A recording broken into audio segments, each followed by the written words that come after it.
Hi, everybody. Joe Cioffi here, weather in 5 days in 5 minutes. And we are going to have a Joe and Joe weather show tonight at 7:35 p.m. Eastern time. So be sure to join us for that.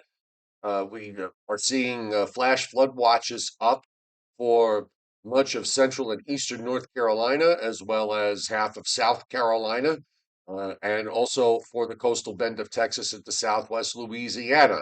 There's been a considerable amount of rain across the southeast and through the Gulf states and back down into the coastal bend of Texas. It's been rather uneven. Not everybody has gotten a lot of rain. But we're at the point now where the threshold for flash flooding is pretty low, and we'll show you WPC's forecast momentarily. We've got areas of heat in the west and excessive heat across the northern plains and back into parts of the northern Rockies, as well as in the southwest. Now we have this southwest flow that we've been talking about for the last several days. It's been pushing moisture up the eastern seaboard. We also have an upper trough, and you can see the circulation in eastern Canada.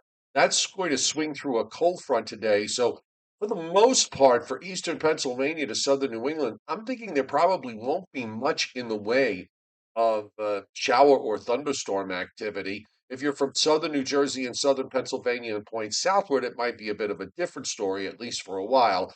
But this will all gradually shift eastward, and you'll notice that there's not much in the way of cloud cover back across the Great Lakes and into Minnesota and central Canada. This is a dry air mass that's coming down that we're going to enjoy and lowering the humidity Friday, Saturday, and probably through at least part of Sunday. Notice a big buildup of showers and storms along and off the coast of Texas. And this is the heavy rain that they're going to see, and the reason why they have flood watches up for the coastal bend, and we've got some clouds and some scattered showers and storms up in parts of the northern Rockies and the interior areas of the Pacific Northwest. Radars this morning, and this is an early radar. This is as of 50 5:30 Eastern time. Sorry, it's 5:30 a.m. Eastern time, and you see the northern edge of some rain showers moving almost just about into southern New Jersey and down into Delaware and Virginia. Gets heavier in southeast Virginia and also in southeast North Carolina and coastal South Carolina. We've got some patchy showers in parts of central Georgia, also in areas from western North Carolina southwestward into northern Alabama. And then we've got more as we move down to the coastal bend of Texas. You can see the radars loading up there. And we've got areas of showers up, as we said earlier, in the northern Rockies. Storm Prediction Center today has shifted, I believe. Let me make sure that this is correct. This is for Thursday into Friday. They actually have shifted the marginal risk area, which originally was from southern New Jersey southward into northeast Virginia. Now it's for southeast Virginia into eastern North Carolina.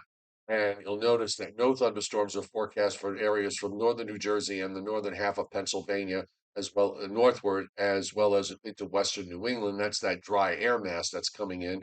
Marginal risk in Montana, marginal risk in southwestern, in southeastern Arizona, and dry in between those two areas. There's not a whole lot of severe weather issues over the next couple of days, just some a marginal risk for isolated severe thunderstorms in parts of the northern plains, back into Wyoming, and then it continues in the northern plains for day three, which is Saturday into Sunday. And you'll notice that both those days, the northeast and northern mid Atlantic states, very quiet.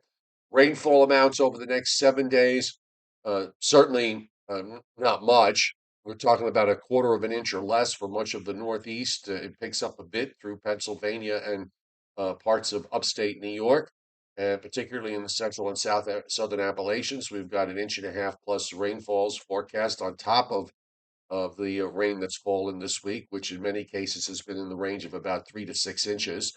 We're seeing rainfall amounts of inch and a half to 2.5 inches plus in the coastal Carolinas, down into southern Georgia and northern Florida. And we're still showing 3 to 5 inch additional rains for the coastal bend of Texas, lower amounts as you head up through the central and southern Rockies and into areas in Arizona.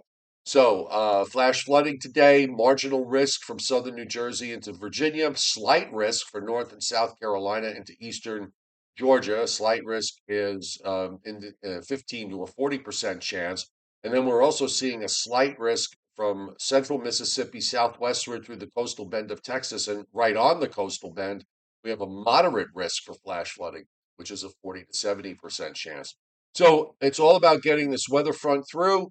Uh, I think the chances for showers, the further north you go, if you're on a line, say, draw from New York City to from Philadelphia to New York City and to Boston, north and west, you probably won't see much of anything in terms of showers today. Humidities will start to go down as this front pushes offshore and high pressure builds in. So we're good for Friday, Saturday, and Sunday. Just remember that because we're getting more sunshine, temperatures are going to be higher, even though the humidity levels will be lower. So we're looking for high temperatures, mid to upper 80s for Friday and Saturday, and probably back to near or just over 90 in some places for Sunday. Starting Monday of next week, the humidity levels will begin to climb up again, and the temperatures will probably climb up into the lower 90s. I'm not seeing extreme heat coming into the eastern part of the United States next week. It will probably be in low 90s or so, I think is fair. The extreme heat is going to be more in the plains from Texas up to the Dakotas, where we're going to see probably widespread highs of 100 degrees or higher developing over the weekend and then extending to a good chunk, if not all, of next week. So we're going to talk about all of this and more, including a look at the tropics. That's tonight on the Joe and Joe Weather Show podcast. And that is at 7:35 p.m. Eastern Time. So enjoy your day.